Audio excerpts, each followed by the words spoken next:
gente, obrigado pelo convite aí, agradeço ao Telesaúde, né, a oportunidade de participar de mais esse web seminário. Já estive presente no primeiro, quando a gente tratou de reforma psiquiátrica e das diretrizes da atenção psicossocial.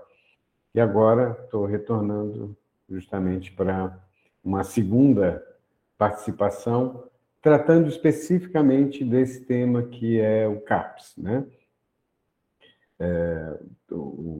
Para que a gente possa divulgar e pensar e aprofundar a discussão a respeito das funções, dos princípios que organizam o CAPS como um serviço de cuidado em saúde mental.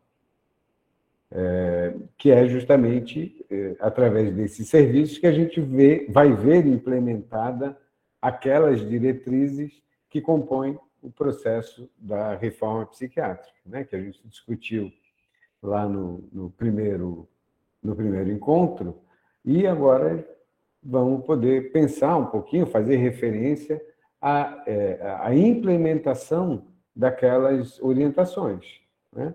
Como que elas acontecem no concreto, no dia a dia de um serviço de saúde mental. Bom, enfim, eu sou o Felipe Brognoli de Alma. A pronúncia é essa, é Brognoli, vem do italiano, né? E eu sou psicólogo de graduação, na formação, depois fiz especialização e um mestrado em antropologia social. E pude ter tive essa oportunidade de criar um diálogo aí entre a antropologia e a psicologia que me é bastante útil, que me serve em várias situações.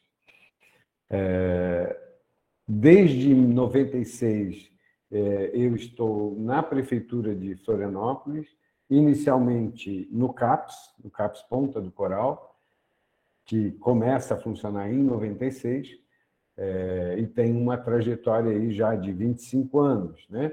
Quando a gente começou lá em 96, eu e a Tânia, na verdade, e depois eu, né? A Tânia é a fundadora, a pessoa que planejou, que montou o projeto e deu o pontapé inicial no serviço. Eu entrei, essa fase já tinha acontecido, né? Eu entrei já num outro momento, mas é no início, praticamente, do funcionamento do serviço. Lá em 96, a gente, então, começou a construção do CAPS Ponta do Coral, que é um dos primeiros do Estado, o primeiro de Florianópolis, né? Não existia nada, praticamente nada, em termos de atenção à saúde mental na capital do Estado, e o CAPS vai ser, então, inovador nesse sentido. Né? Depois posso passar para quem, agora que eu lembrei, desculpe, não preparei, mas a Lívia Fontana fez um vídeo sobre os 15 primeiros e consolidação do serviço e, ao mesmo tempo, um processo conflituoso que é inerente ao campo da saúde mental, né? Das disputas políticas que vão acabar dando uma direção aí por um tempo. Então, eu fiquei no CAPS de 96 a 2010, passei 7 anos na assistência social, no CRAS, e depois retornei ao CAPS Ponta do Coral em 2017. Então, além do trabalho no CAPS, eu trabalho também com a formação. Eu trabalho no curso de psicologia do CESUS, que sou professor lá, dou algumas disciplinas, entre elas aquelas que fazem referência à saúde mental e psicopatologia. Então, com isso que eu trabalho e espero poder aqui contribuir no campo. Espero também poder promover uma discussão a respeito disso, né? Que a gente possa trocar, né, experiências, ideias, figurinhas, enfim, de uma maneira geral. Certo. Okay? Obrigado, Felipe Brognoli, agora pronunciado acho corretamente. Este é o Felipe, então, profissional, um dos nossos convidados para essa atividade de hoje. E Tânia, fique à vontade, então, para fazer uma apresentação sua aí, para a gente daí poder passar a palavra para o Felipe para aí darmos início ao web seminário. Fica à vontade. Tá bem, obrigada ao Telesaúde, né, ao grupo que organizou. Eu sou Tânia Grigolo, então, fala assim, Tânia Grigolo, também essas origens italianas do nosso estado. E é um prazer estar aqui, né? Dou boas-vindas a todos, né? É um instrumento muito importante poder conversar com o Estado todo e contribuir com a formação dos profissionais, com o debate, o diálogo, né? Sobre as questões de saúde mental, né? Esse web seminário, acho que foi suscitado também pela conferência que está, né, sendo realizada as etapas municipais, vai ser a estadual e a nacional, que vai ser um momento muito importante, né, da gente consolidar uma política pública e avançar no campo da saúde mental, né. Então, como o Felipe disse, a gente tem uma experiência fundadora, né, da nossa formação também, da nossa prática, que foi montar o primeiro CAPS de Florianópolis, né, o CAPS Ponta do Coral, teve esse nome, e combinado com os usuários, desde o início, um processo muito democrático de criação desse CAPS, junto com os usuários, né, e essa experiência, né, é que a gente traz até hoje também para poder aqui dialogar com vocês sobre o que é um CAPS, né, para que ele serve, como ponte né, efetivo e que faça diferença na vida das pessoas, né, não mais isole, não mais exclua e estigmatize as pessoas com transtorno mental. Então, é isso. Eu sou psicóloga de formação também de graduação, especialista em saúde mental coletiva, que fiz em Santa Maria, no Rio Grande do Sul, no auge do movimento da luta antimanicomial, que foi muito importante e é muito importante na nossa formação, né, enquanto cidadãos que lutam por uma sociedade sem manicômios, né, sem exclusão. E depois disso fiz mestrado aqui na Sociologia, na UFSC, pesquisando dentro da Colônia Santana, né, atual IPQ, né, mas antiga Colônia Santana também ainda, e foi a minha pesquisa de mestrado. Depois disso, então, como o Felipe falou, eu fiquei na coordenação do CAPS por 6 anos, de 96 a quase 2003, um pouco antes, e essa experiência é muito importante. E dela, depois disso, eu passei a atuar no Ministério da Saúde com o campo da saúde mental em Brasília, né? Então, foram 8 anos no Ministério da Saúde na gestão. E isso também é uma experiência que foi importante no sentido de construir uma política, né? Foi a época que a gente mais avançou na construção da política de saúde mental, acho que podemos dizer isso, porque passamos de pouco menos de 500 CAPs para mais de 2.000, né?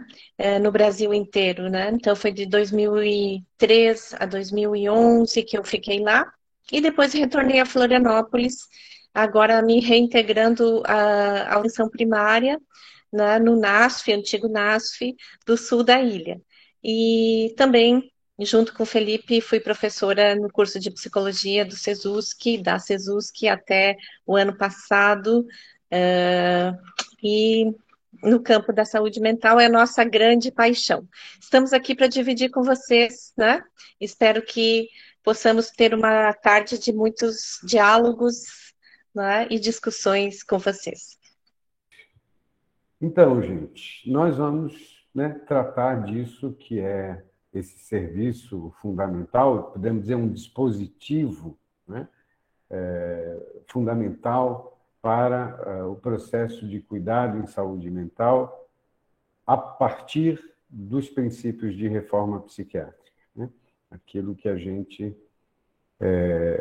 tenta sustentar com a reflexão, o trabalho, a pesquisa, o estudo, a formação de novos profissionais, né? Então, vocês vão ver nesse primeiro slide, né, rapidamente, o que a gente vai tratar aqui, né? Que são esses os temas que a gente vai procurar discorrer. E podemos começar, pode passar o próximo slide, Rafael, justamente tentando entender, né, que o CAPS ele é um dispositivo junto de outros. No encontro anterior aqui do Web Seminário, vocês tiveram uma discussão sobre a atenção básica, né? A participação, o papel da atenção primária no campo da saúde mental, as potencialidades, as possibilidades e tarefas do campo da atenção primária, né? Isso, obviamente, para que a gente possa ir dando continuidade nessa mesma forma, nessa mesma lógica, né? A gente passaria agora a conversar sobre a atenção psicossocial especializada, que é o segundo, não é uma hierarquia, obviamente, mas é o segundo ponto da rede de atenção psicossocial. A atenção psicossocial especializada vai ser composta pelos CAPs, né? Os serviços que compõem esse ponto da rede são os CAPs. E estou falando no plural exatamente porque os CAPs são diferentes, são muitos até, né? Não só o número de serviços, mas a sua forma de organizar. Claro que há um objetivo em comum, existem diretrizes que são comuns a todos os CAPs, mas nós temos CAPs de diferentes tipos, né? E é isso que a gente vai ver na sequência. Por isso que o segundo ponto está ali assinalado, né? Para chamar a atenção disso.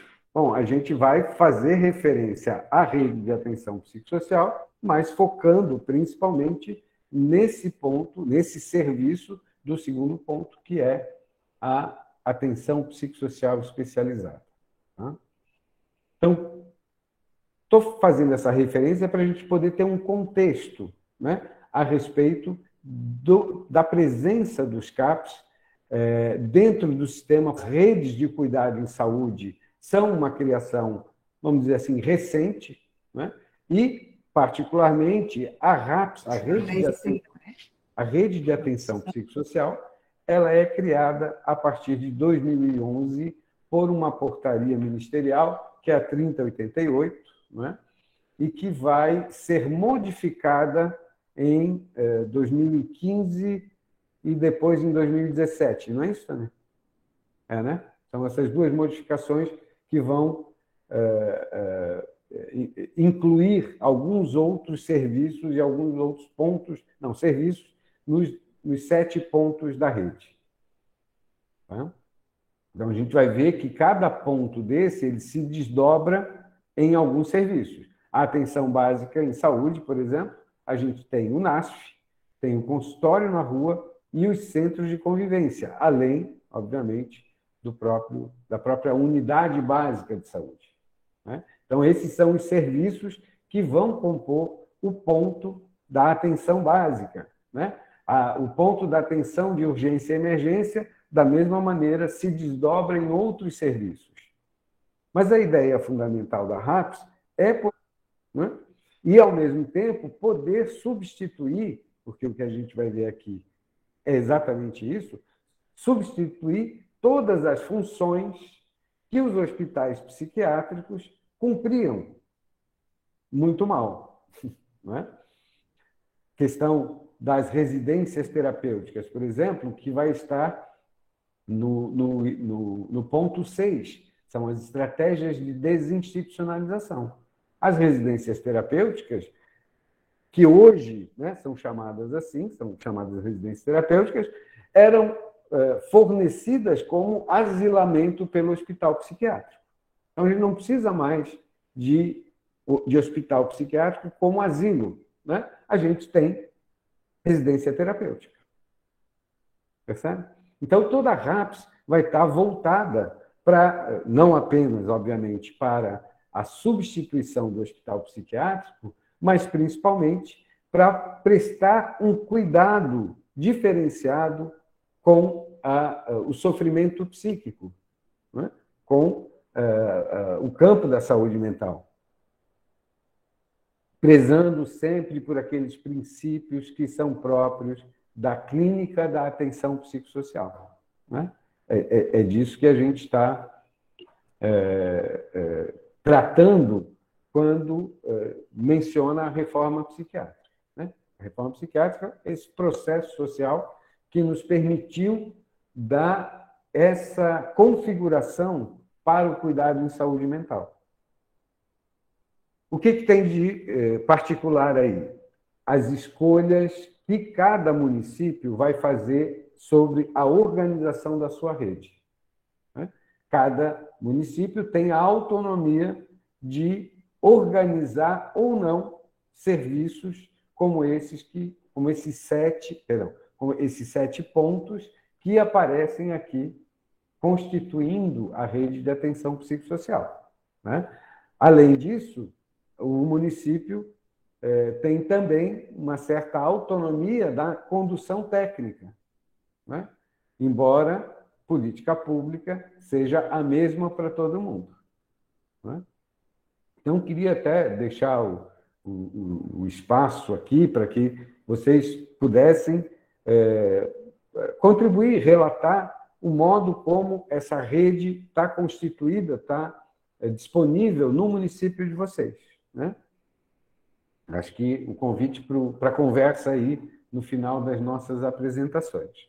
Então, vamos lá, vamos falar da atenção psicossocial especializada, ou CAPS. Historicamente, os CAPS, eles nascem antes da RAPS, vamos dizer assim, né? As primeiras experiências que a gente chama de CAPS, elas surgiram antes mesmo da aprovação da Lei 10.216, né?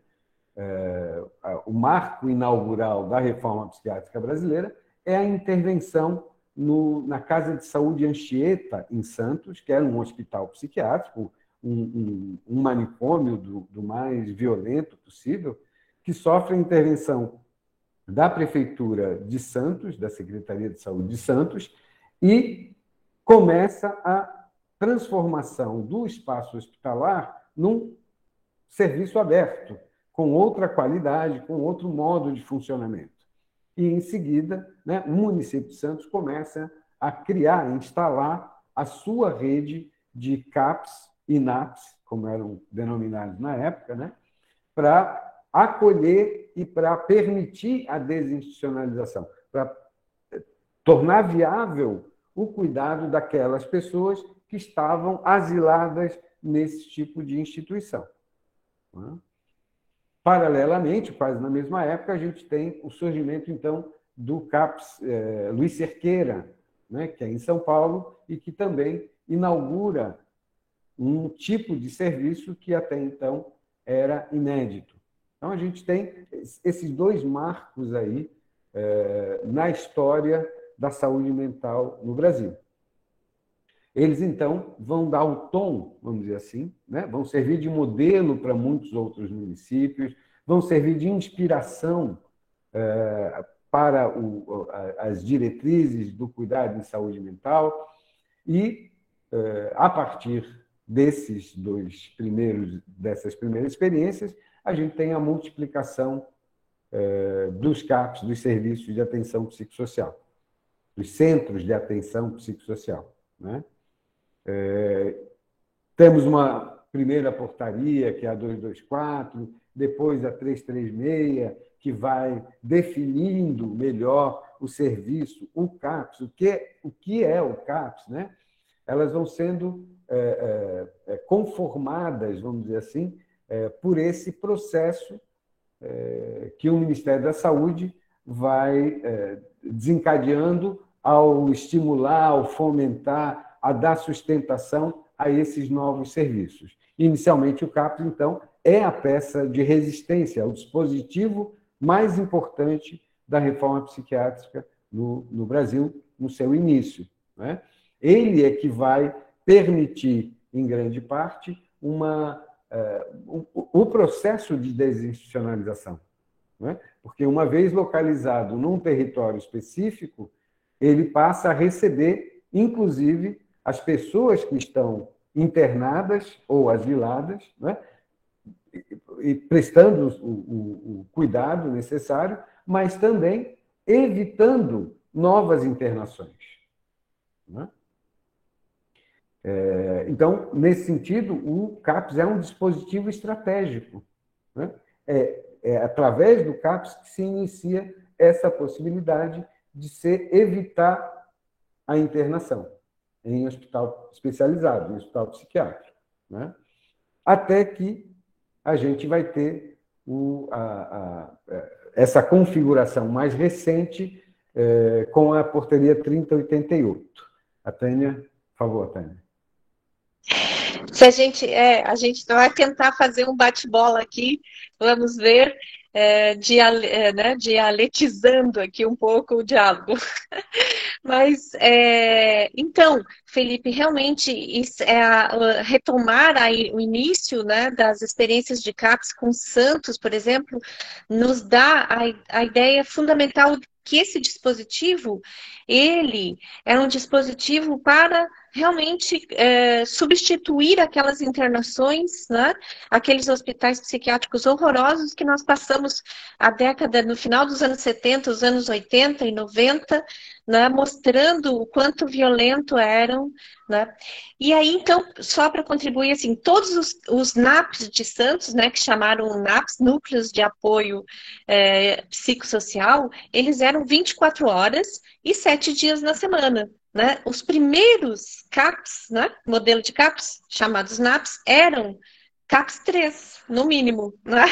Eles eram CAPs 3.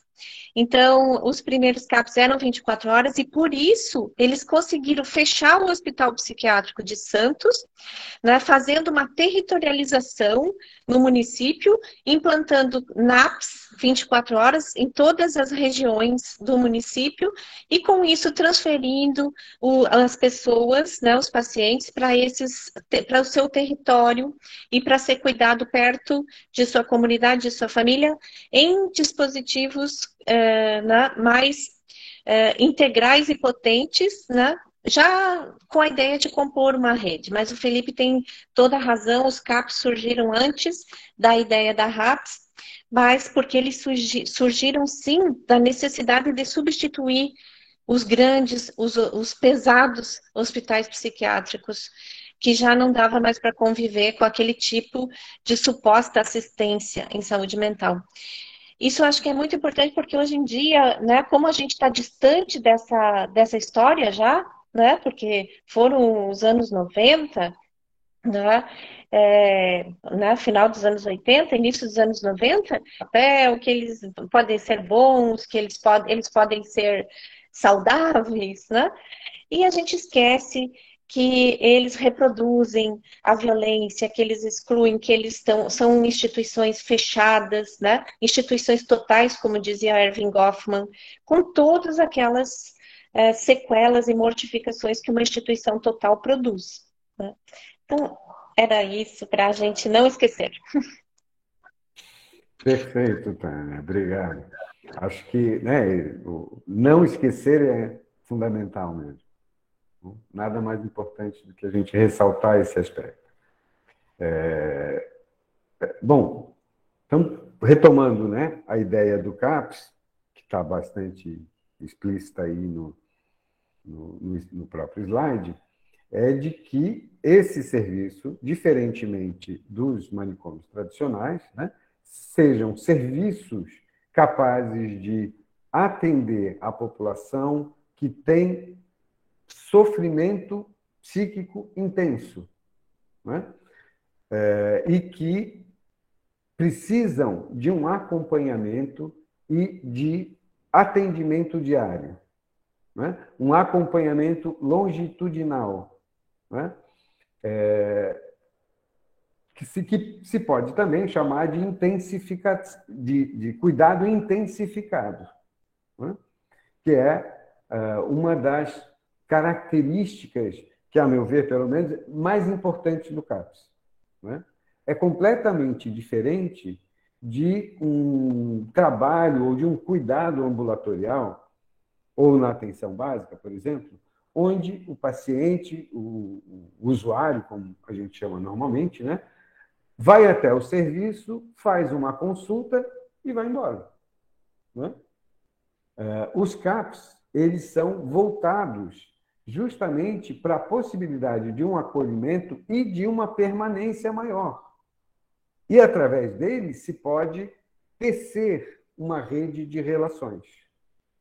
É o que eu chamo de função de convivência de um CAPS. E isso não é menos importante do que o restante das coisas que ele faz. Né? Então, CAPS é um serviço de saúde mental voltado para as pessoas com sofrimento psíquico grave, intenso, que já tenham tido prejuízos significativos nas suas vidas, né, por conta desse sofrimento, e que se propõe a um acompanhamento continuado do cuidado. Né? Não é pontual, não é eventual, não é consulta. Né? CAPS faz intensificação de cuidado. Ele deve estar localizado num território específico, justamente para que ele não se feche nele mesmo. Né? Porque, uma vez que ele tem um território adscrito, ele vai poder estabelecer relações com a comunidade que compõe esse território. Né? E a gente sabe que nem todo município faz isso, né? Ou tem essa compreensão.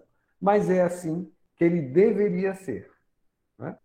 Para que, justamente, o CAPS não reproduza certas práticas de centralização que outros serviços mais tradicionais acabavam produzindo, né? Um fechamento em si mesmo.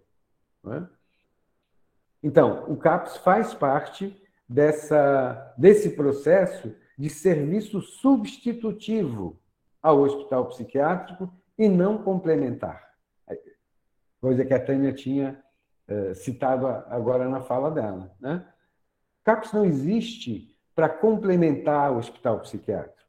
CAPS não existe para encaminhar, para ser porta de entrada de hospital psiquiátrico. Né? Para atenção à urgência, a gente tem outros serviços. Para atenção à crise, a gente tem outros serviços. Tem a RAPS inteira. Né? Cada ponto da RAPS tem uma tarefa específica na crise. Certo? Então, o CAPS não existe para isso, para selecionar paciente para ir para internação em hospital psiquiátrico. Okay?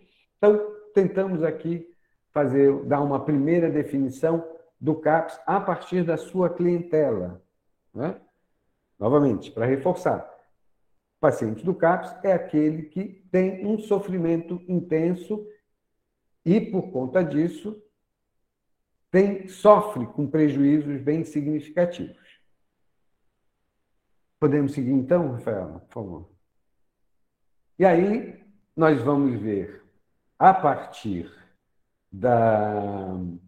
dessa reestruturação da RAPS, proposta pela Portaria 3088, uma diversificação dos tipos de CAPS, segundo um critério que é populacional e também cruzando com um critério a respeito da sua tarefa primordial, a sua clientela.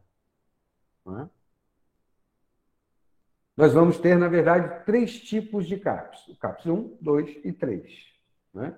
Sendo que, a partir dos CAPS 2, a clientela fica específica. Vou tentar demonstrar isso da maneira mais clara. Tá? O CAPS 1, ele é um serviço adequado para cidades cuja população vai de 20 a 70 mil pessoas. Abaixo de 20, né, o cuidado em saúde mental deveria ser prestado pela atenção básica. Né? Os serviços de atenção primária deveriam ser os responsáveis pelo cuidado com a saúde mental.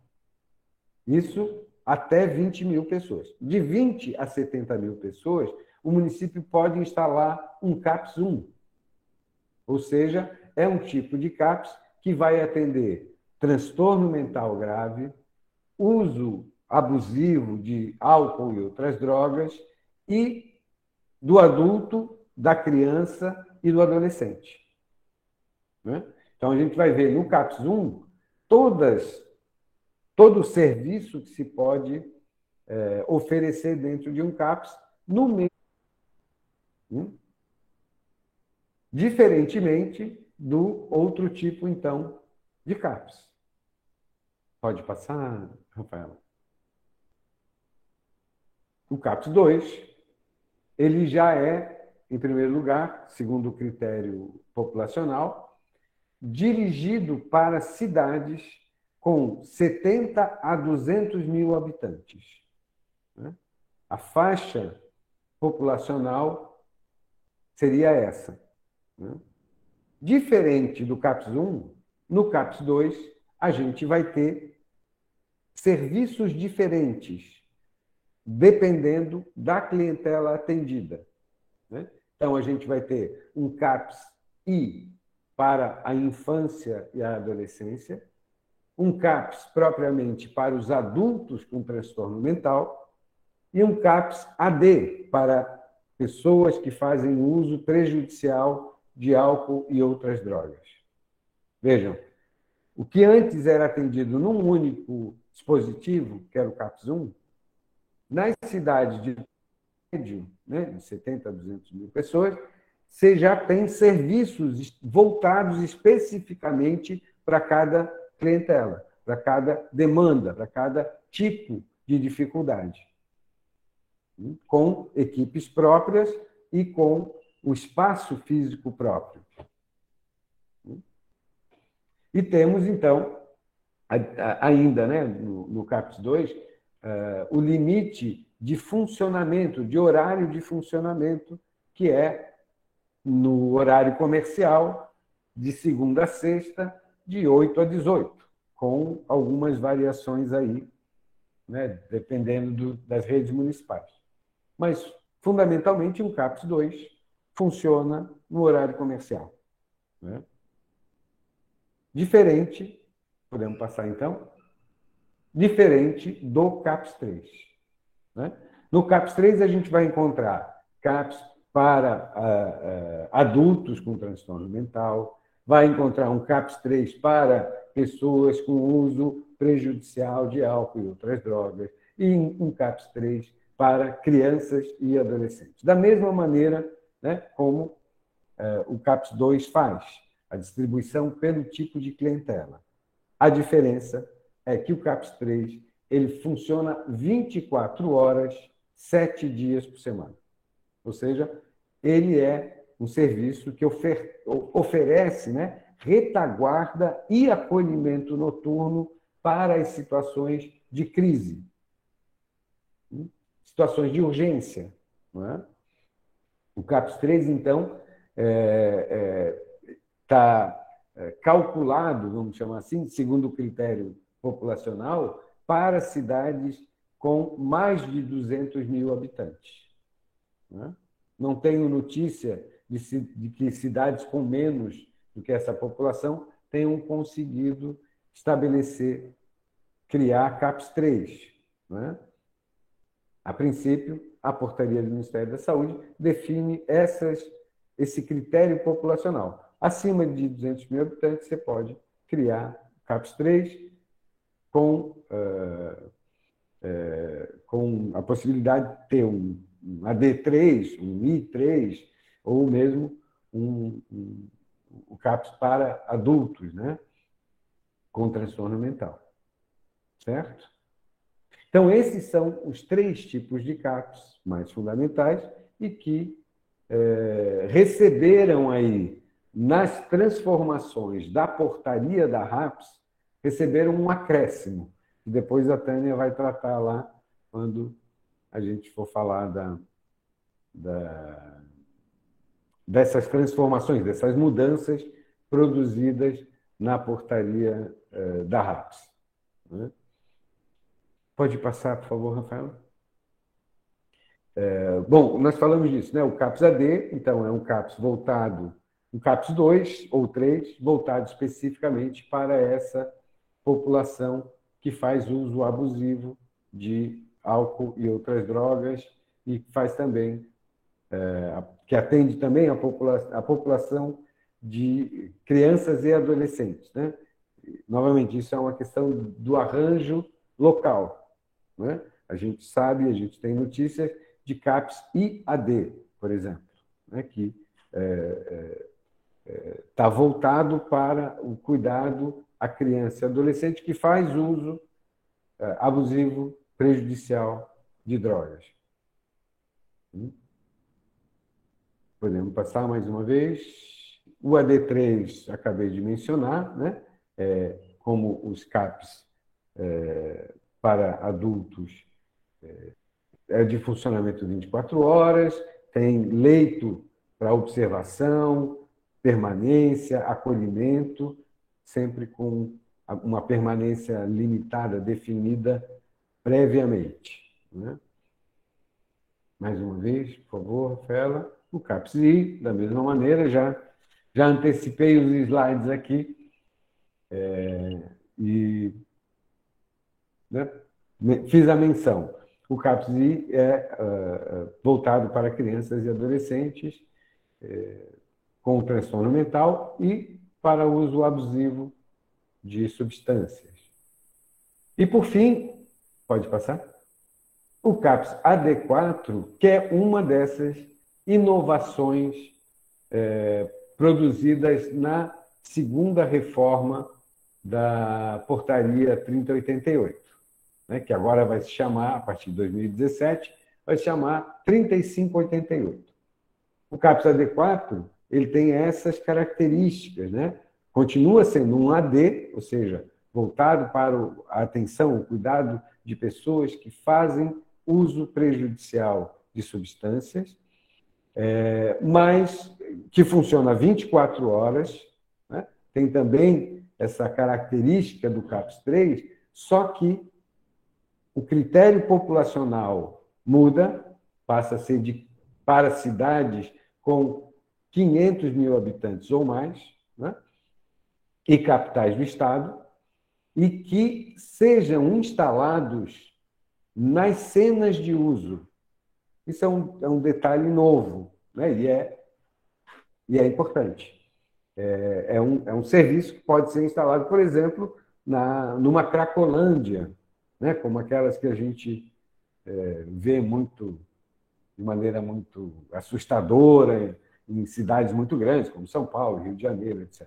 Mas o fundamental do CAPS AD4 é que ele esteja nesse espaço, né? Nesse lugar onde o uso é muito intensivo e que, portanto, demarca um território fortemente influenciado pelo uso e a circulação da droga.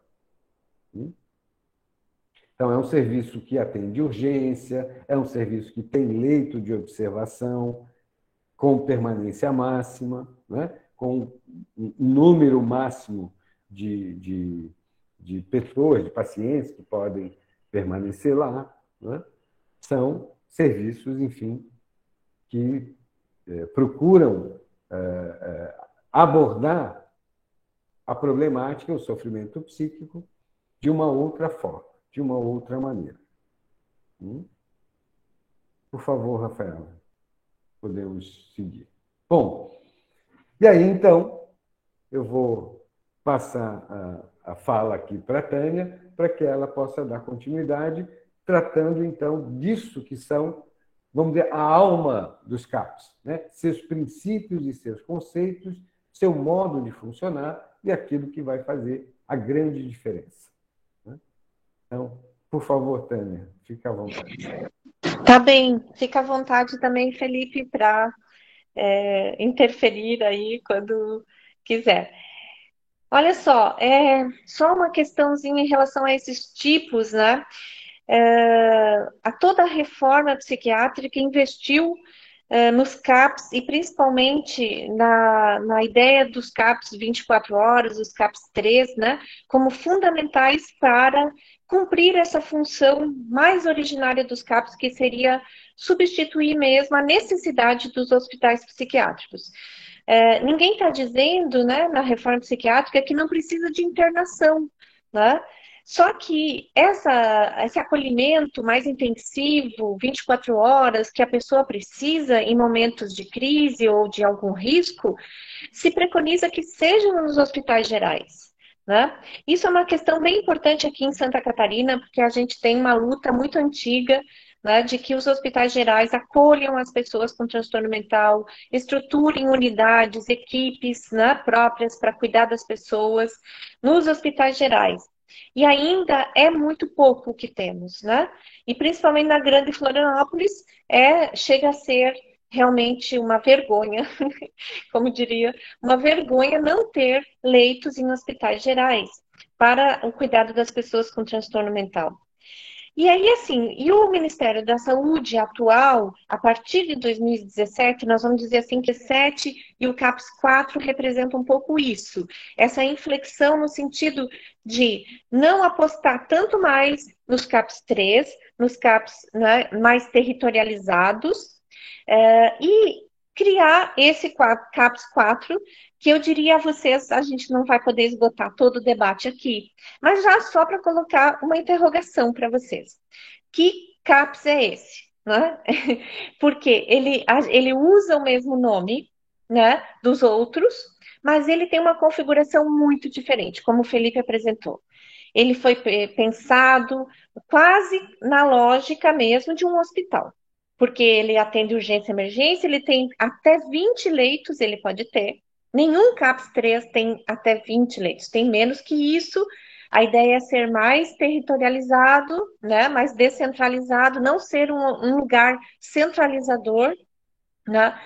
E também ele é um serviço que não está no seu rol, né, de realmente cuidar daquela pessoa de uma forma mais intensiva. Ele também tem um braço muito forte com as comunidades terapêuticas, ele foi criado já nessa lógica, né? E nós vamos ter a oportunidade de debater mais isso no web seminário sobre política de drogas, né? Que eu e a psiquiatra Adriana, do CAPS-AD aqui de Florianópolis, vamos fazer em seguida. Né? Então, não dá para esgotar mesmo aqui, é muita coisa. E a política de drogas é extremamente complexa, né? E com as suas próprias questões, como esse CAPS 4, AD4, né? Mas só para pôr um ponto de interrogação, nós tivemos uma inflexão, quer dizer, um impasse no rumo que a política de saúde mental vinha tendo até 2015 já começa um desmonte da lógica, e 2017, então, é realmente a consolidação de uma mudança na política nacional de saúde mental, investindo novamente em um hospital psiquiátrico fortemente, nesse CAPS 4 e nos ambulatórios, né? Que era aquilo que o Felipe vinha trazendo, que o CAPS não é ambulatório. Né? E por que a gente insiste em dizer isso? Porque o modelo do ambulatório era anterior aos CAPS, já existia os ambulatórios tradicionais, os AMBU gerais, e eles não davam conta de cuidar das pessoas em sofrimento psíquico, em crise, em necessidade de atendimento mais intensivo, e acabavam fazendo uma porta giratória para as internações psiquiátricas. Ele alimentava o hospital psiquiátrico, assim como o hospital psiquiátrico alimentava o ambulatório, com a mesma lógica, né, psiquiátrica, no sentido de cuidar daquela pessoa de uma forma medicalizante, com consulta e medicamento e crise hospital. Pronto. Né? Essa era a oferta que as pessoas com transtorno mental tinham antes da reforma psiquiátrica, né? Era o hospital psiquiátrico, né? Todo mundo já sabia disso, é lugar de louco, é no hospício, né? E ambulatório para começar, para continuar fazendo medicalização, né? Consultas que não adiantavam em nada para evitar que as pessoas voltassem a ter crises, voltassem a agravar e precisar de internação. Então, era esse circuito psiquiátrico, né, que a gente queria acabar. Né? Quando, na reforma psiquiátrica, a gente discute todo outro arcabouço, né, teórico e político e prático para a questão da saúde mental. Então, acho que é isso, só para marcar para vocês que a gente tem um momento muito estranho que a gente está vivendo. E que aquela política né, iniciada lá no final dos anos 80, fortemente nos anos 90, já com portarias, né, e chega até 2011, né, se consolidando, né, por aí, 2013, se consolidando, ela vai ter uma mudança. Né? E para vocês verem também que era uma política de Estado, passaram vários governos, né, implantando essa política, que era decidida nas conferências de saúde mental, né, com amplo debate com a sociedade, envolvendo todos os setores interessados, né, com muita participação de usuários e familiares que passaram a ser protagonistas também nesse processo. Passaram, né, de só pacientes que consumiam aquele tratamento suposto a sujeitos, né? A sujeitos com palavra, com voz, né? E com direitos a partir da Lei 10.216, né? Que a gente acaba não falando exatamente aqui, porque também já teve a outro seminário, mas a gente não pode deixar de lembrar que é só aí em 2001, né? Que a gente tem aprovada, é isso, Felipe, eu já estou, a minha memória já está ficando ruim, em 2001, né? A gente foi de 89 a 2001 debatendo essa lei no Congresso Nacional, e é em 2001 que a gente aprova a lei 10.216, que torna as pessoas com transtorno mental cidadãos de direito, porque nem isso eles poderiam alegar ao seu favor, de que eles tinham direitos, né? Então, esse movimento todo, né, foi também construindo esses princípios e conceitos, né, que a gente está apresentando aqui. Isso é todo um processo, né, de construção e de mudança, né, mudanças, né, dos paradigmas, né, que foram sustentando essa política, né. Então, eu acho muito importante que todo mundo que trabalha nessa área conheça isso e que a gente possa saber que é preciso ainda lutar muito para que a direção da reforma psiquiátrica continue, né? E que a política de saúde mental continue qualificando a rede de atenção psicossocial e não mais concentrando recursos em hospitais psiquiátricos que já se mostraram, né, ineficazes, tecnicamente, né, ineficientes no cuidado da saúde mental. Então é isso, né? Quais são nossos princípios e conceitos? Eu lembro da época da luta antimanicomial e do movimento, das nossas lutas, que a gente dizia assim, não, quer dizer, temos vários conceitos, princípios, né, construídos nesse processo. O que a gente parou de ter é a certeza de que um lugar só dá conta de cuidar, né, do sofrimento psíquico humano. Isso não é possível, né? Então, nós precisamos de uma rede e de vários fundamentos, né, sendo também questionados o tempo todo para não se cronificarem, né? Nem nós mesmos nos cronificarmos nesse processo. Então, é isso. Né? Conceitos fundamentais, acolhimento. O CAPS é um serviço aberto, né, ao usuário, por isso a gente, né, defende muito isso, que todo CAPS precisa ter acolhimento, e acolhimento significa estar aberto, estar disponível. Por isso o CAPS 3 para finais de semana, para a noite, né, não exclui esse usuário nesses momentos que ele precisa ficar no serviço também, né? O acolhimento é fundamental, é um princípio básico, né? De estar perto, né? De estar aberto a receber as pessoas e não a encaminhá-las ou, né, fazer triagem. Acolhimento não é triagem, né? Acolhimento já é uma atitude de estar, de acolher, de escutar qualificadamente, né? E de já iniciar um processo terapêutico. Né? É um primeiro momento desse processo da criação de um projeto terapêutico singular, né? e de vínculo, né? Que está aí já como essa atitude do profissional de escuta qualificada, de acolher, de estar aberto e de propiciar o vínculo com as pessoas com transtorno mental, ou seja, de diferentes formas, né? Da forma como ela estiver, né? Poder estar aberto para que o outro se mostre a você, tal como ele se apresenta naquele momento. Se é em crise, se é em delírio, se não, se é angustiado, com ansiedade, deprimido, da forma como ele estiver, poder estabelecer vínculo, né? A reabilitação psicossocial é um conjunto de estratégias, tá aí, né, para vocês, que permitem o cuidado, a reinserção é um fundamento da reforma e das propostas de saúde mental no Brasil, com muita produção científica em relação a isso, né? A Ana Pita, que é uma das nossas inspiradoras na luta antimanicomial, psiquiatra baiana, da USP também, ela escreveu sobre a reabilitação psicossocial no Brasil, né?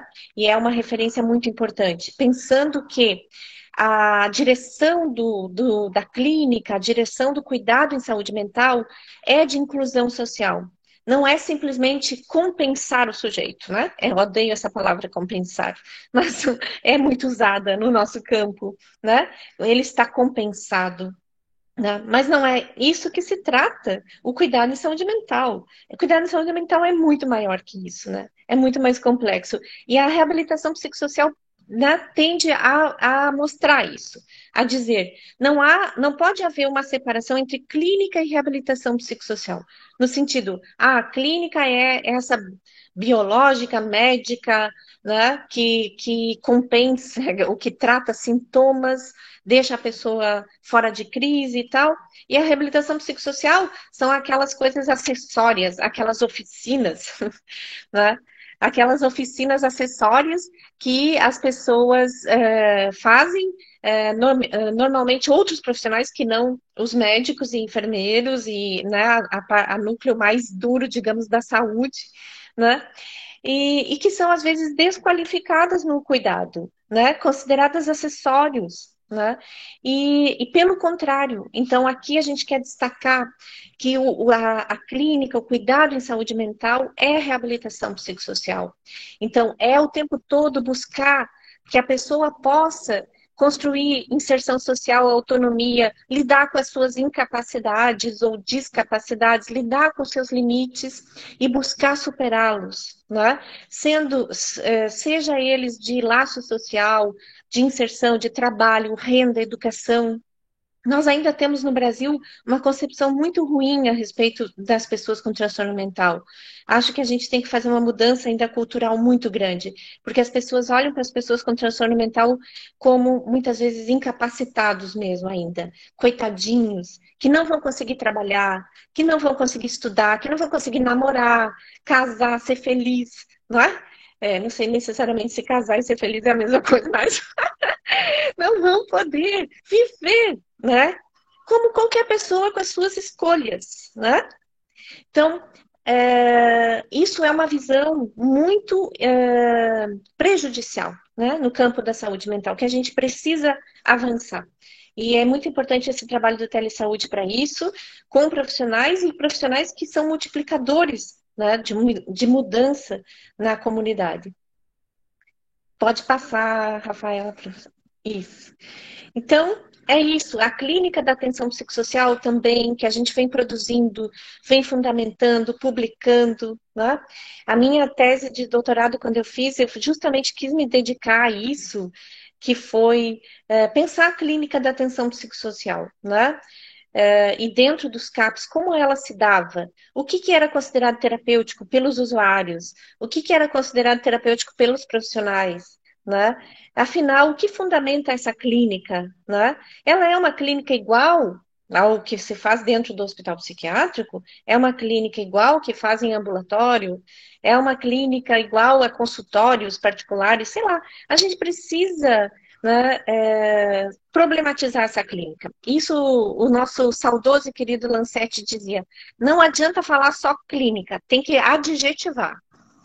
Porque Não dá para a gente simplesmente falar clínica achando que todo mundo está entendendo a mesma coisa. Não. A clínica da atenção psicossocial, ela é uma clínica, né, que visa um cuidado singularizado a partir do sujeito. Essa pessoa é vista como sujeito, né, que visa ampliar possibilidades de vida, né, e não só fazer contenção de sintomas, né? O aplacamento de sintomas nosso atual no campo da saúde mental, né?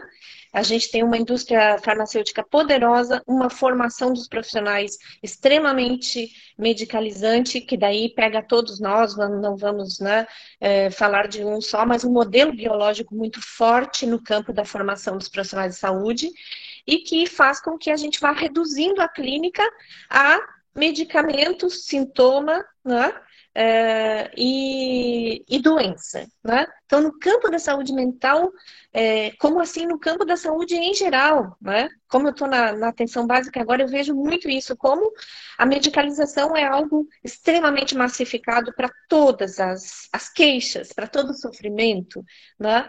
E o quanto as pessoas também apostam muito nisso, né? De que o medicamento vai curar, vai salvar a vida delas, vai trazer também tudo de bom, as pílulas da felicidade espalhadas por aí, mas que as pessoas, né, precisam perceber, ou algumas percebem logo, que é uma armadilha, que não é verdade, que não cura e que não traz felicidade. Então, a clínica da atenção psicossocial, ela busca dialogar com esse sujeito. Nós não temos toda a verdade. Não podemos só prescrever, faça isso. Está aqui o seu projeto terapêutico, você segue ali, só cumprir essas metas aqui, essas tabelas, né? Até nos CAPs é uma discussão bastante importante, né? Porque a gente coloca muitas vezes o usuário num quadradinho de atividades, né? E que se ele cumprir aquilo, ele vai ficar bom. Não é isso, né? É toda uma tensão permanente da vida, né? De questionamento, de participação, de diálogo, né? O que é bom para ele, o que ele quer, né? A gente precisa, no campo da saúde mental, também desconstruir muito esse lugar de poder dos profissionais, né? Que a gente tem um poder muito grande, herdado desse sistema todo manicomial, né? E autoritário, né? Que se fundou na saúde mental.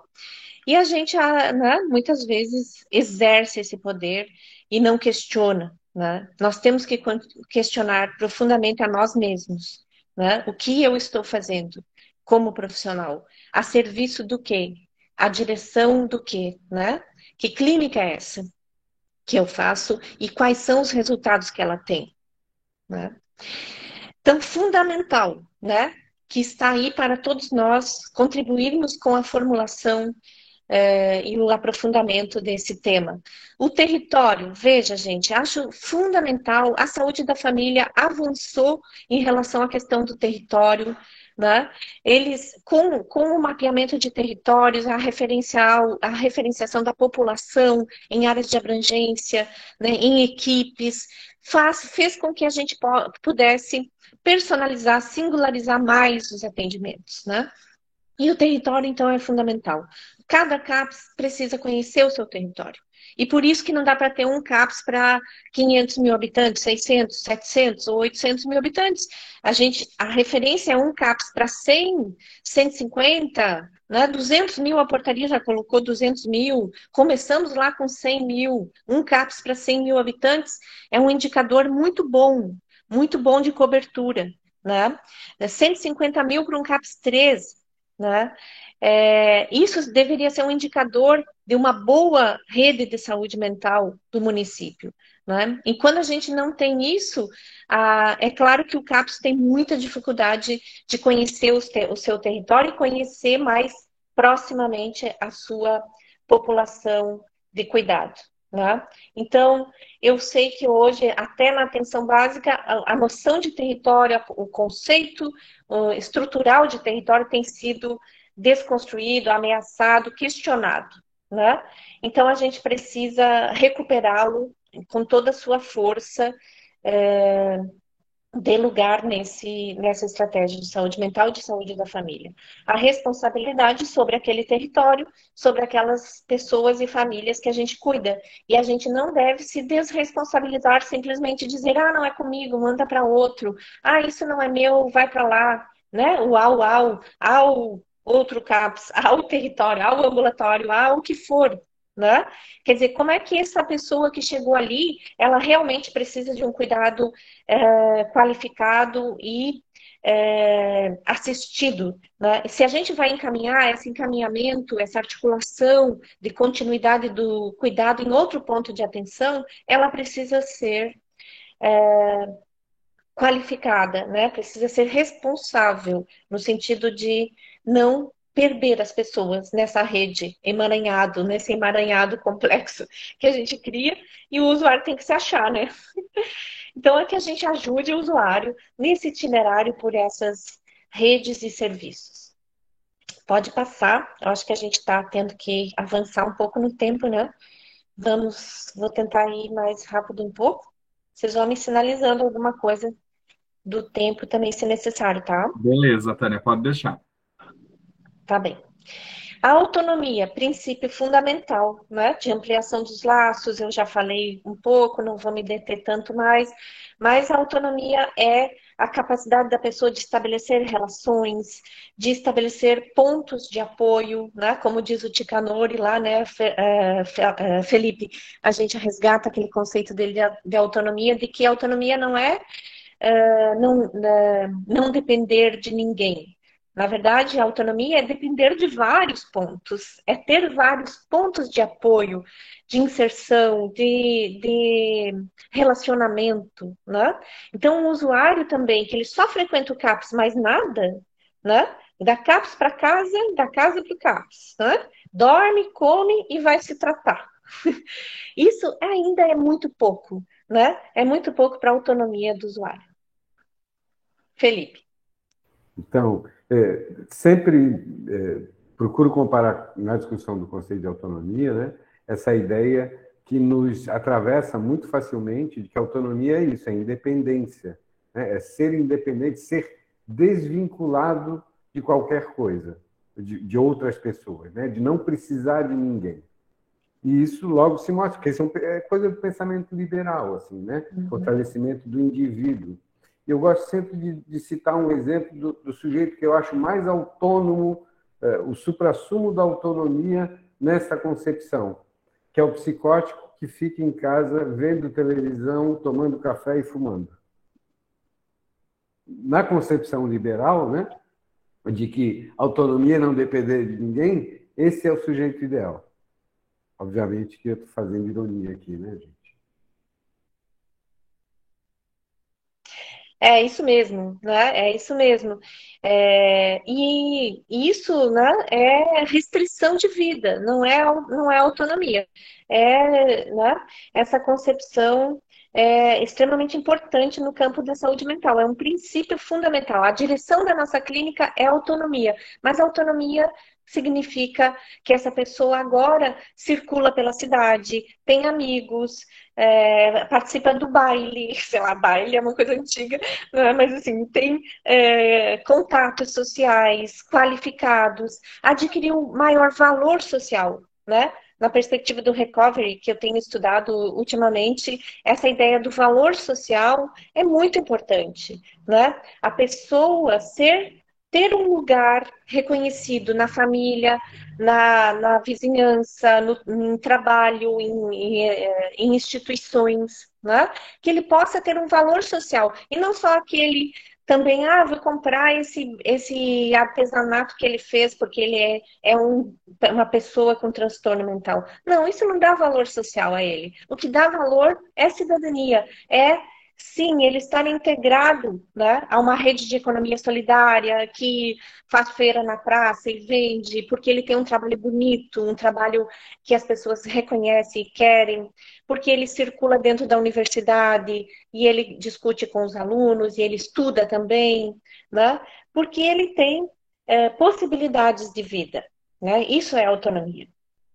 Então, A gente poderia ficar falando muito, né, sobre esse conceito que é muito importante, mas vamos adiante. Tem a ver, a redução de danos tem tudo a ver com autonomia, porque... E a gente pode achar que a redução de danos é um pouco do campo do álcool e drogas, mas não necessariamente. A lógica, a ideia, a concepção de redução de danos, ela é geral, para todas as práticas em saúde mental, né? A gente costuma dizer que Hipócrates, a ideia de redução de danos vem lá de Hipócrates, que disse, em primeiro lugar, não provoque dano. Então, assim, primeiro, as nossas práticas em saúde mental precisam perguntar: que dano eu estou provocando com a minha prática? Né? Será que a minha prática está provocando mais dano nesse sujeito? Ou mais autonomia? Ou mais benefício? Né? Então, reduzir danos é minimizar, né, essas consequências de práticas prejudiciais. Né? No campo do álcool, outras drogas, e no campo da AIDS, que a gente tem no Brasil, a prática fundadora da redução de danos, que foi fazer com que as pessoas que se injetavam droga e se contaminavam pela AIDS passassem a não compartilhar mais seringas. Isso foi redução de danos. Ele não deixou necessariamente de injetar droga naquele momento, mas ele não compartilhava mais. E com isso, ele não contaminava os outros.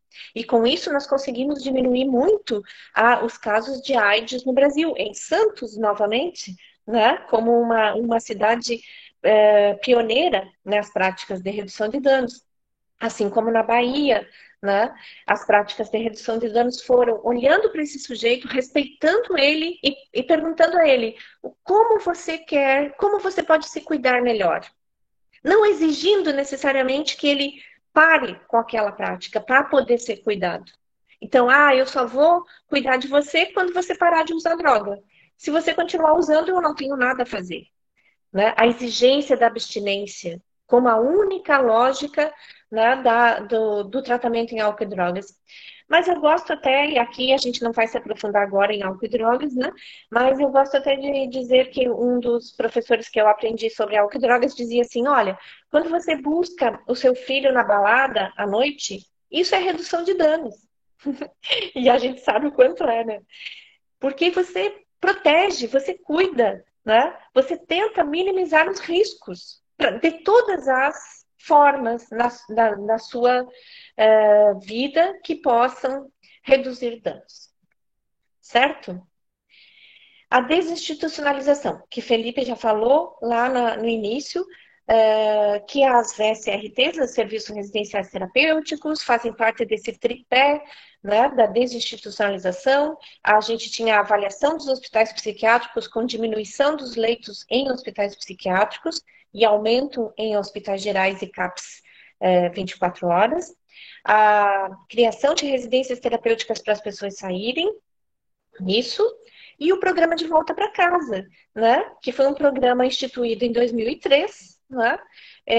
Que foi extremamente exitoso até hoje a poder, com poucos recursos, veja, gente, com um mínimo de recursos, que na época não era nem, quer dizer, começou com o salário mínimo da época, que era baixíssimo, e foi aumentando, mas não aumentou tanto quanto o salário mínimo depois foi aumentando. Então, é um recurso que ainda existe, mas extremamente deixado de lado pela atual política de saúde mental, porque a atual política de saúde mental não visa mesmo a substituição do hospital psiquiátrico, nem os asilos, né? Pelo contrário, se puder, volta tudo isso de novo. Então, a desinstitucionalização é um paradigma que a gente também aprendeu muito com a Itália, né? Que fez um processo exitoso, eficaz, de realmente poder que as pessoas saíssem dos hospitais psiquiátricos, morassem fora deles e se inserissem socialmente. Então, a ideia da desinstitucionalização ela é bastante complexa, também exigiria da gente mais tempo, e ela pressupõe que a gente vai mudar valores, concepções, isso que eu estava falando antes, não só o lugar de cuidado, não é só tirar do hospital psiquiátrico e colocar no hospital geral, sei lá, ou no CAPS, não, é mudar vários paradigmas, várias concepções. Então, porque a gente tem uma comparação com a deshospitalização, né? a gente faz sempre uma comparação. Desinstitucionalização, esse palavrão, não é a mesma coisa que deshospitalização, né? É muito mais, né? A desinstitucionalização pressupõe um processo de desmontagem aí dessa lógica da estrutura manicomial, de desmontagem de conceitos, de valores, de concepções e também de lugares de cuidado. Pode passar? Então, né, quer dizer, todo o tempo a gente está aqui falando disso, né, do que compõe esse serviço tão complexo e tão estratégico, né, e fundamental na rede de atenção psicossocial. O CAPS, né, passa a compor essa rede e a ser um eixo fundamental dela, né. Eu queria dizer assim para vocês que realmente os CAPs eles foram responsáveis pela própria criação da RAPS daí, né? Porque se não tivesse CAPs, não tinha RAPS. Eu lembro quando eu estava no Ministério da Saúde que eles foram vendo na criação das redes de atenção à saúde onde iam pôr os CAPs. Então criaram a RAPS, porque os CAPs já davam corpo suficiente no Brasil para ser uma rede, né? E para também impulsionar essa rede, que ela não ficasse apenas nos CAPs, né? Nós sabemos hoje o quanto é importante que os CAPs não sejam sozinhos, isolados no município, como o único local de cuidado em saúde mental. Não pode isso. Isso é reproduzir realmente o erro anterior do hospital psiquiátrico. Então, mesmo em pequenos municípios, que Santa Catarina tem muitos, né? Que só tem CAPs 1, é preciso olhar para a rede, né? Para todos esses pontos de atenção, desde a atenção básica até os hospitais gerais, né? E projetos de inserção social que compõem essa RAPS. Então, a função CAPS, né? É tudo isso. Tudo que está aí, vocês estão vendo, e tudo que a gente foi falando aqui, né? De promover, né, a inserção das pessoas com sofrimento psíquico, no território, na vida, e de mudar a concepção das pessoas sobre os transtornos mentais. Né? A gente sofreu na pandemia, agora muita gente passou a ver que o isolamento é produtor de sofrimento. Não é? Então, veja que paradigma absurdo você propor o isolamento de uma pessoa para tratá-la. Né? Como o Felipe Pinel, ele instituiu a ideia de hospital psiquiátrico, né, no século XVIII, no final do século XVIII, assim, dizendo que precisava isolar as pessoas para tratá-las. Hoje a gente fala o contrário, totalmente ao contrário, né? Depois desses 200 anos, de séculos, a gente ainda está vivendo aquele paradigma e tentando desconstruí-lo, no sentido de dizer, o tratamento se dá na comunidade. A pessoa precisa estar inserida para ser, né, para ser cuidada. E esse cuidado só é sustentável e mais eficaz se ele estiver dentro da comunidade, se ele estiver participando dela, não estiver isolado. O isolamento, né, para todos nós, produziu muito sofrimento. Imagina para a pessoa mais fragilizada. Então, acho que essa é a função CAPS, é promover que as pessoas possam ser cuidadas em comunidade, na comunidade, né? Que elas possam não ser excluídas e viver socialmente e ter um cuidado qualificado, né? Bem, tudo isso, os CAPS têm muita função, né? E vocês podem ter ideia ali. O funcionamento dos CAPs, né? Eles precisam se basear nessa ideia, né, de que a pessoa é singular, que não é os esquizofrênicos, os bipolares, né?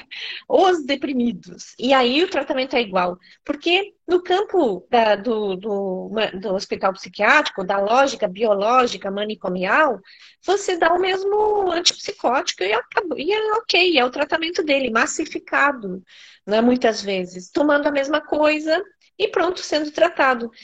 A ideia do CAPS, a clínica da saúde mental nos últimos anos foi mostrando que não é assim, que o cuidado precisa ser singularizado. Então, por isso, a ideia de um projeto terapêutico singular, por isso a ideia de um técnico de referência, porque aquela pessoa precisa ter alguém para falar sobre ela mesma, sobre como ela está, sobre o que ela quer para ela no tratamento, como ela está avaliando junto com você, profissional, o sentido das coisas que ela está fazendo, né? Eu lembro muito bem alguns usuários do CAPS que eu entrevistei na minha tese, e eles diziam, agora tem a oficina tal, eu nem sei por que que eu vou lá, mas eu vou, né? Me colocaram lá na oficina de papel machê, sei lá, ou de alguma coisa, mas ele não sabia o sentido daquilo para ele. Então, o projeto terapêutico singular tem sentido próprio, para a pessoa entender e escolher junto com você e pactuar o que ela quer, o que vai ser bom para ela, o que ela necessita de projeto terapêutico. Né? Por exemplo, se ela tem uma grande dificuldade de socialização, de se posicionar na família, né? De fazer amigos, se ela é tímida demais, se ela não consegue enfrentar o preconceito, o estigma, né? Relacionado a ela, então, quem sabe esse seja o eixo para ser trabalhado no projeto terapêutico dela. Né? Precisa fazer sentido daí que oficina ela vai para isso, que lugares ela vai frequentar. Não é? Então, a gente precisa de um projeto terapêutico que seja um instrumento mesmo, né? E que ter cuidado e que essa pessoa, a pessoa esteja na direção desse projeto terapêutico, né? A gente fala do protagonismo, né? Muito do protagonismo do usuário no seu projeto terapêutico. Então, é um planejamento conjunto com o usuário, com a equipe, envolvendo a família na medida do possível, da necessidade, né? E da avaliação de que isso é positivo nas ações terapêuticas, né? Que levem em consideração as necessidades de cada usuário, que ofertem ações não só dentro do serviço, mas fora, né? Porque é aquela questão que a gente fala, como é forte o efeito da institucionalização, né? E a gente tem que lutar todo dia para não ficar institucionalizado, dentro dos CAPs também. Né? Então, que esse projeto terapêutico vise, né, ações fora, no território, na comunidade, na família, como parte do projeto terapêutico. Era isso. Então, o técnico de referência é aquele, né, que fica mais próximo. Tudo bem, podemos passar. E várias modalidades de atendimento, né? Que eu acho que dá para passar mais rápido, né? Atendimentos individuais, em grupo, oficinas terapêuticas, expressivas, produtivas, que são todas possibilidades de ofertas terapêuticas dentro dos CAPs e fora deles, né? Atendimento para a família, fundamental, né? A gente sabe que uma mudança maior na sociedade e na forma de ver o usuário, a pessoa com transtorno mental, passa pela família também. Né? Quando ela é uma parceira do cuidado, é muito mais fácil, é muito mais exitoso o tratamento, a pessoa melhora muito mais e ela tem mais benefícios, né? E todo o cuidado é facilitado quando a família é uma parceira do cuidado. Né? Quando ela também muda a sua concepção sobre a pessoa, vendo ela como uma pessoa capaz, né? De capacidades, de possibilidades, e não só de limites. As assembleias, que são instrumentos fundamentais para democratizar e para tornar o CAPS realmente um lugar terapêutico, né? Uma comunidade terapêutica no sentido mais original do termo, né? Que não é as fazendas de exclusão de usuário de droga, né? Que a gente tem por aí, que é o tema lá do outro debate. Mas comunidade terapêutica no sentido de uma grande comunidade que discute junto o seu projeto, que discute junto a rotina do serviço, as regras de convivência, né? Como o Felipe falou. O CAPS é um lugar de convivência. E como é que nós vamos pactuar essa convivência? Né? Eu mando e você escuta, eu mando e você obedece, ou nós vamos ter que pactuar outras regras, né? Que é o respeito, a convivência, né? A possibilidade de construir, de participar ativamente de atividades, dos usuários serem protagonistas mesmos, monitores de oficinas, coordenadores de projetos, de como a gente vai construir esse cuidado cotidiano, né, nos CAPs, que o cotidiano é muito forte, né? Isso caracteriza o CAPs. O CAPs é um serviço diário. Tem pessoas que podem ir todos os dias para lá, quando necessário, né? E aí, esse cotidiano precisa ser pactuado. Então, as assembleias também, elas são instrumentos de politização, de informação, de conhecimento dos usuários sobre seus direitos, sobre suas possibilidades, né? De questionamento deles sobre o funcionamento do CAPS, né? Então, elas são fundamentais. Eu diria que um CAPS que não faz assembleia não cumpre a sua função CAPS com os usuários. Atividades comunitárias, as refeições, que são uma exigência da própria portaria, né? O CAPS é um serviço diário, né? Em regime quase de hospital-dia, que a gente chamava, de acolhimento-dia, então precisa fornecer as refeições. Precisa ajudar também nas questões que a gente chama assistenciais, muitas vezes, mas que são fundamentais. O usuário tem que ter passe, tem que ter vale-transporte para chegar no CAPS, passe livre, né? Precisa ter refeição, alimentação, faz parte do terapêutico. Não é favor que o CAPS faz, sabe? Isso é muito importante. Às vezes os técnicos ficam achando que vem aqui só para comer, né? A gente ouve muito isso, mas como assim só para comer? Comer é fundamental, né? Primeiro de tudo. Todos nós precisamos nos alimentar. E o CAPS, e a pessoa passa o dia lá, ou ela vai passar um turno, né? E faz parte, sim, do serviço fornecer a alimentação e tornar esse momento um momento, né, também de compartilhamento, de cuidado terapêutico. As associações, que não vai dar para falar muito agora, né? A gente já está quase chegando no tempo de abrir o debate. Então, as associações de usuários e familiares, que são fundamentais, né, como um braço dessa conquista de cidadania, luta por direitos e valor social, né, autonomia, inserção, né, que os próprios usuários e familiares podem fazer, né, para além do CAPS. Mas o CAPS tem uma função, sim, de fomentar isso, de informar, de facilitar esse processo de criação de associações. E nós temos algumas em Santa Catarina bastante fortes, positivas, né, construtivas, e poderíamos ter mais, né? Mas temos em Florianópolis a Associação dos Usuários, né? Ame a Loucamente, né? Não, como é mesmo, Felipe? A Enlouquecer é a Associação de Blumenau. Blumenau. Aqui é Alegremente. Alegremente. Alegremente. Que foi mudando um pouco de nome. Então, em vários lugares, né? É fundamental que as universidades ajudem com incubadoras, como a FURB faz em Blumenau, que é muito importante esse papel, de fomentar, né, de incubar e apoiar a gestão de uma associação, né, a criação e gestão de uma associação de usuários e familiares. Pode passar? Estamos chegando. Não é? O papel estratégico do CAPS, acho que a gente já falou.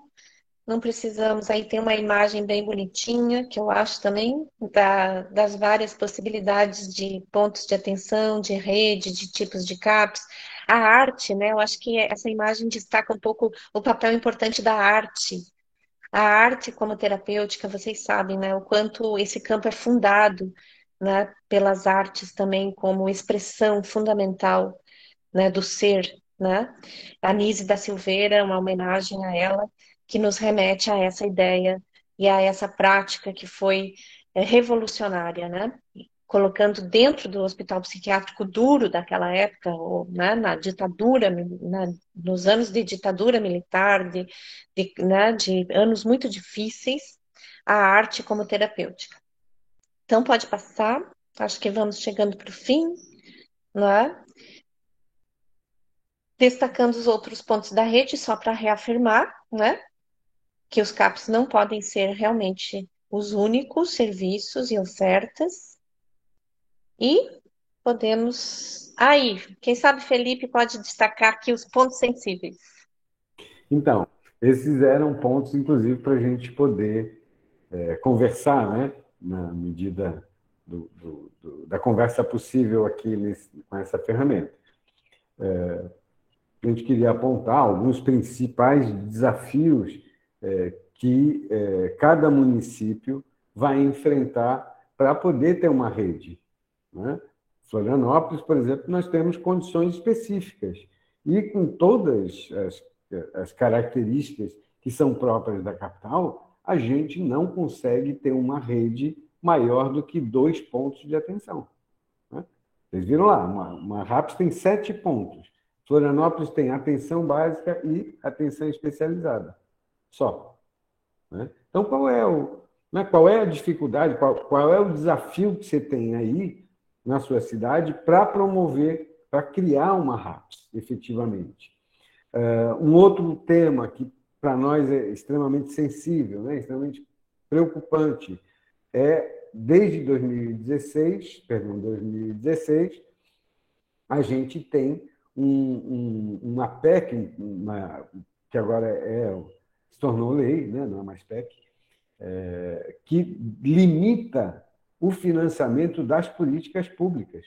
Né? Estabeleceu um teto para as políticas públicas. Não qualquer política pública, mas especificamente as políticas de saúde, educação e assistência social. Né?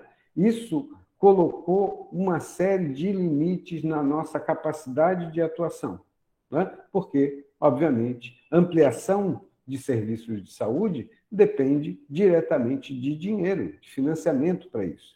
E o Ministério da Saúde alega, né, que tem a limitação dessa lei que impede o crescimento das redes regionais. Né? Tânia mencionou isso também.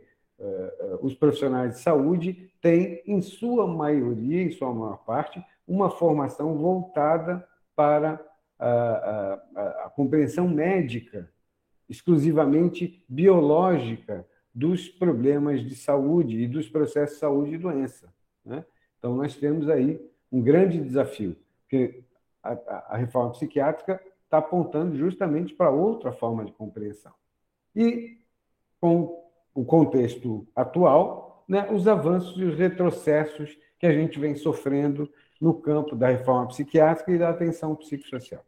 Então, eram esses pontos que a gente queria chamar a atenção, que a gente acha que eles merecem uma consideração particular. Né? Era isso, gente. Abrimos, então, para a possibilidade da mediação aí nos orientar agora.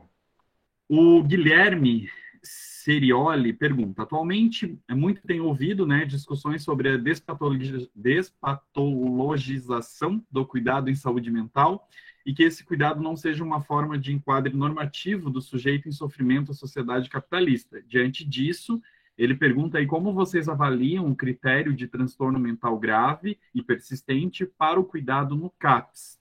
Aí tem várias perguntas, eu vou ler todas elas e, enfim, a gente pode depois repetir pontualmente. O que seria um transtorno mental grave e persistente, pensando os critérios da despatologização, e como o CAPS pode atuar para reabilitar a sociedade para um olhar diferente para a saúde mental? Quem quer começar? Pode ser o Felipe, que começou apresentando, então vai lá. Tudo bem, Tânia? Então tá. Isso é central mesmo. E essa questão da despatologização, o que hoje está sendo chamado assim, está na história da reforma psiquiátrica desde o Basaglia, nos anos 60. Né? Ele está lá dizendo, olha, a gente tem que botar a doença entre parênteses. Para quê? Para que a gente possa olhar o sujeito. Né? Se a gente olha só para a doença, só para a sintomatologia, a gente perde o sujeito. Né? Por quê? Porque esse sujeito não se reduz à sua doença, ao seu sofrimento. Então, isso a Tânia mencionou isso em algum momento da fala dela também. Né?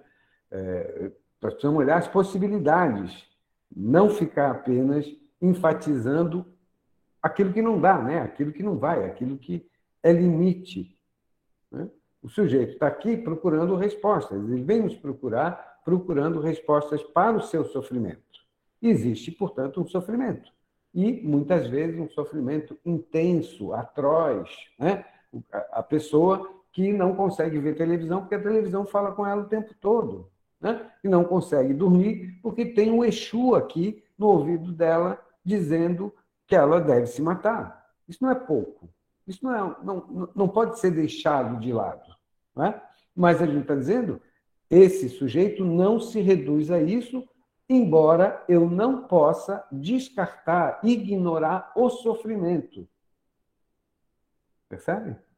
Eu não posso dizer, esse sujeito não tem nada, né? Basta você pega aqui uma canetinha e vai pintar ali no cantinho da sala, você já fica bom. Né? Da mesma maneira que eu não posso desqualificar o sujeito por conta do seu sofrimento. Né? Então, se trata desse tipo de cuidado, é essa atenção que a gente precisa disponibilizar, né? Essa escuta singular daquilo que é o sofrimento do sujeito. Então, esse é um princípio. O princípio da singularidade, que inclusive é um princípio da clínica. Né? O outro, e que ao mesmo tempo é uma ferramenta de trabalho, é a gente não acreditar, ou pelo menos parar de acreditar, que é o diagnóstico psiquiátrico que define para onde que vai o sujeito. Né? A gente tem outros recursos, a gente tem outras ferramentas. Alguns vão chamar isso de diagnóstico situacional. Né? Eu vou avaliar as condições de vida da pessoa junto à sua família, junto à sua comunidade e no circuito das trocas sociais com valor. No mercado, vamos chamar assim. Né? Se eu faço essa leitura, se eu consigo ler esses 3 cenários da vida, onde a vida cotidiana se desenrola, eu posso ter uma noção mais precisa daquilo que o sujeito que me procura em sofrimento está demandando. Né? E aí eu posso dizer, esse sujeito vive um sofrimento intenso ou não. Por quê? E aí eu reafirmo, né? O diagnóstico psiquiátrico não serve para definir isso, porque ele é uma categorização, ele é uma classificação do sujeito. CAPS, ou melhor, vou inverter a lógica. O diagnóstico do sujeito é esquizofrenia, então ele tem que ser atendido no CAPS. Não. Se ele é esquizofrênico ou tem esse diagnóstico, né, carrega consigo esse diagnóstico, mas ele tem uma boa relação com a sua família, ele tem uma boa relação com a sua vizinhança, consegue ser produtivo, ele tem autonomia, ele não precisa do CAPS. Ele pode ser acompanhado lá na atenção primária. Né? Então, me parece que essa avaliação situacional é a ferramenta adequada para a gente poder dizer esse é um sujeito que precisa da atenção intensiva. Tânia. Eu acho que é isso mesmo. Eu acho que a questão é centrar o cuidado num diagnóstico, que infelizmente a gente tem que falar isso porque é muito recorrente, é muito hegemônico essa clínica, é muito hegemônica de tratar a partir do diagnóstico, porque o modelo médico, né, que a gente importa, né, para o campo da saúde mental, esse modelo de diagnóstico, prognóstico, tratamento. E no campo da saúde mental é muito mais complexo que isso, né? O Benedetto Saraceno fala, eu gosto muito que ele fala, olha, o diagnóstico pode até ser útil para definir um medicamento, porque afinal, né, o medicamento foi feito a partir desse paradigma, né? Foi produzido a partir de atuar em sintomas de um diagnóstico. Né? Então, ele pode ser útil para definir se a pessoa vai tomar um antipsicótico ou um antidepressivo, um ansiolítico, óbvio, né? Que tem aí uma utilidade, mas ela não pode ser a única, né? Ou a principal, como o Felipe disse, o eixo do cuidado da pessoa. Não, nós não vamos fazer um projeto terapêutico singular dessa pessoa baseado no diagnóstico. Não, é baseado na pessoa. Né? Na saúde agora está muito em voga falar do cuidado centrado na pessoa, né? A partir do paciente, do sujeito, né? Centrado, né? Na pessoa. Então, não é desfocar isso que o diagnóstico é o fundamental e diz tudo sobre a pessoa. Como o Felipe disse, é esquizofrênico, pronto. No campo da saúde mental é tão grave isso, porque quando você recebe um diagnóstico de esquizofrenia, simplesmente sua vida acabou, né?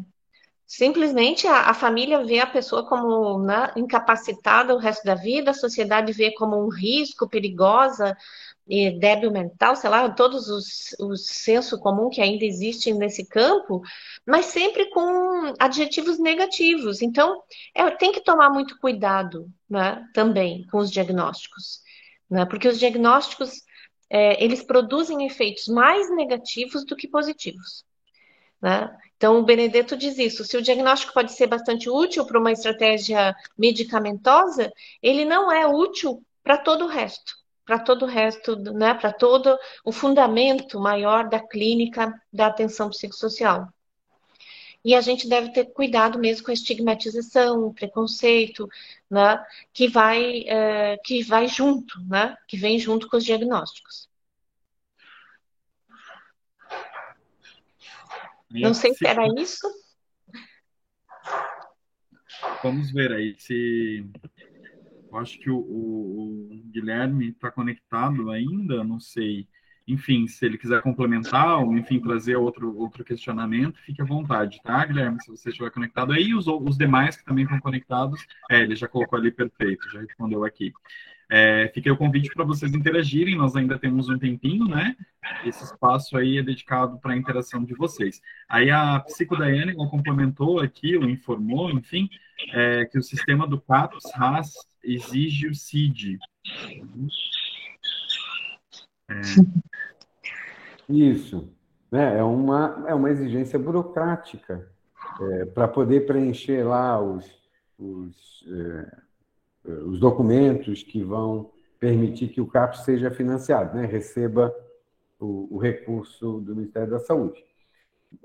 Mas eu entendo, e boa parte da minha equipe entende, que isso é um procedimento burocrático, né? Isso não pode interferir na condução da clínica, né? É uma infelicidade? Ok, mas está lá o que, de uma certa maneira, nos dá uma dimensão da importância da perspectiva psiquiátrica, né? Porque para eu poder justificar, para eu poder comprovar a minha produtividade, eu tenho que recorrer ao diagnóstico psiquiátrico e dizer, olha, esse fulano tem tal diagnóstico. Aqui em Florianópolis, a gente tem um sistema informatizado que facilita bastante, né? E dentro desse sistema informatizado, a gente tem um F99. F99 é o melhor diagnóstico que podiam arranjar para a gente, que é um transtorno mental não especificado em lugar nenhum. Então, beleza. Daqueles que a gente entende que o diagnóstico não é claro, que não está, né, num primeiro atendimento definir diagnóstico, já é outra coisa. A gente coloca F99, né, porque isso evita ter que lidar com esse tipo de procedimento, né? Mas é uma estratégia. Às vezes, né, eu acho que o que é importante avaliar também é qual o resultado desse diagnóstico, o que esse diagnóstico também vai ter como consequência para aquele sujeito. Discutir com ele mesmo os diagnósticos, porque às vezes também a gente já tem o efeito contrário, assim, os diagnósticos já estão tão massificados na população e essa lógica tão massificada que as pessoas já chegam para a gente dizendo, eu sou bipolar, eu sou esquizofrênica, é mais raro, porque é um diagnóstico ainda com bastante estigma. Mas bipolar virou generalizado, todo mundo se acha bipolar. Então, muitas vezes as pessoas chegam com o diagnóstico para a gente, né? E na atenção básica isso é muito comum também. E aí, como você, né? Você coloca um pouco o que o Felipe disse, coloca entre parênteses esse diagnóstico e olha para a pessoa, né? Vamos ver quem é a Maria, a Joana e tal, que diz que tem esse diagnóstico de bipolar. Vamos olhar para ela. Agora, às vezes esse diagnóstico ele abre portas, não é? No sistema que a gente vive. Às vezes abre portas, né? Abre portas de poder receber um benefício para poder realmente se inserir socialmente no momento de dificuldade. Então, infelizmente, a gente ainda tem um sistema que todo se baseia nesse sistema diagnóstico, tanto da saúde como da assistência, como da perícia, né? Da perícia médica para afastamento de trabalho. Então, a gente tem que lidar, tem que negociar com esse sistema que nos coloca essas imposições, né? Mas, principalmente, poder ver com aquela pessoa, né? Como ela vai dar significado, que sentido ela vai dar para aquele diagnóstico, então, que ela vai ter a partir de agora para poder acessar um benefício que é de seu direito, né? Ou de ter uma licença médica que é seu direito, né? Então, acho que é isso também, né? O sistema que a gente está colocado, mas que precisa considerar o sujeito aí nesse meio também. Certo, obrigado pelos comentários. Pessoal, mais alguma questão, mais alguma dúvida? Algo aí que vocês queiram compartilhar com a gente? Senão a gente vai se encaminhando. Pode falar, Felipe. Desculpe, eu só queria chamar a atenção, porque eu coloquei lá no chat o endereço para o YouTube, onde vocês podem assistir esse documentário que eu mencionei sobre os 15 anos do CAPS, né? Chama Do Nascimento ao DEBI, os 15 anos do CAPS Ponta do Coral. Né? Para quem tiver a curiosidade... joia. Eu repeti ali o link para beleza. ficar aqui mais fácil, mais acessível agora de volta na conversa aqui. Então, para quem tiver a curiosidade, né, quiser conhecer um pouquinho a história desse CAPS, que é um CAPS pioneiro, e está em funcionamento até hoje. Eu acredito que da nossa atividade, acho que vai ser, né, isso, a gente pode ir se encaminhando aí para a finalização, e aí eu faço o convite para que, em fechamento, né, passo para vocês a palavra, só para vocês poderem reforçar algo que vocês tenham dito, enfim, já fazer um convite, porque a gente tem, esse é o terceiro, tem mais atividades aí desses web seminários de saúde mental, enfim, a palavra aí é de vocês. Vamos inverter a ordem agora, pode ser? Posso passar para a Tânia? Vai lá, Tânia. Ok. Então, agradecer muito a participação de todos, ao Telesaúde, ao Estado, à UFSC, né, a equipe toda que nos assessorou e nos apoiou aí para que isso acontecesse. Legal saber, Djalma, né, que é preciso, que as pessoas estão interessadas em conhecer, que é preciso produzir material, continuar, né, divulgando. O campo da saúde mental é extremamente rico mesmo, desafiante, né? E eu queria convidar todos para participar mesmo das conferências, dos debates locais, né? Dos conselhos locais de saúde, das conferências municipais, estadual, nacional, que deverá acontecer, né? Num momento de tão difícil também, mesmo como o Felipe apontou lá, a gente, né, colocou os pontos sensíveis, porque realmente vivemos momentos difíceis, né, que precisamos estar juntos, né, fortes, compreendendo esses conceitos, a direção, a proposta, por quê, o sentido de tudo isso, né, o sentido histórico, o sentido político e o sentido clínico, né. Como pessoas, né, que lutam por uma sociedade melhor, sem manicômios de todas as formas. Era isso. Muito obrigada. Bom, eu também quero, né, agradecer imensamente pela atenção de vocês aqui até o fim, né? Nos acompanharam aqui no debate e tal. O apoio do Djalma, da Rafaela e da UFSC, desse projeto da UFSC, que é extremamente importante na divulgação das inovações no campo da saúde, né? E reforçar o convite da Tânia. Tem aí conferência, né? Conferência de saúde mental. A etapa municipal aqui em Florianópolis já aconteceu. A gente está indo para a estadual, não lembro mais a data, não me escapou. Mas provavelmente em alguns municípios elas não aconteceram ainda, né? Sei como é que está no município de vocês que estão aqui presentes. Mas é um momento importante, é um momento que a gente pode não só fazer avançar a política, mas fazer alianças. Né? É um momento de conhecer gente que está no campo, de conhecer associações de usuários, de conhecer usuários, de conhecer famílias que estão né, o tempo todo demandando por cuidado, atenção. Então, as conferências, para além do seu objetivo imediato, né, elas têm essas qualidades também, como ponto de encontro. Né? Bom, gente, era isso. Eu espero que, né, tenha contribuído de alguma maneira para o avanço do debate. Né? Agradeço os comentários já elogiosos, as pessoas que se manifestaram ali pelo chat. E estou à disposição para outras conversas, tá? Tenha vontade.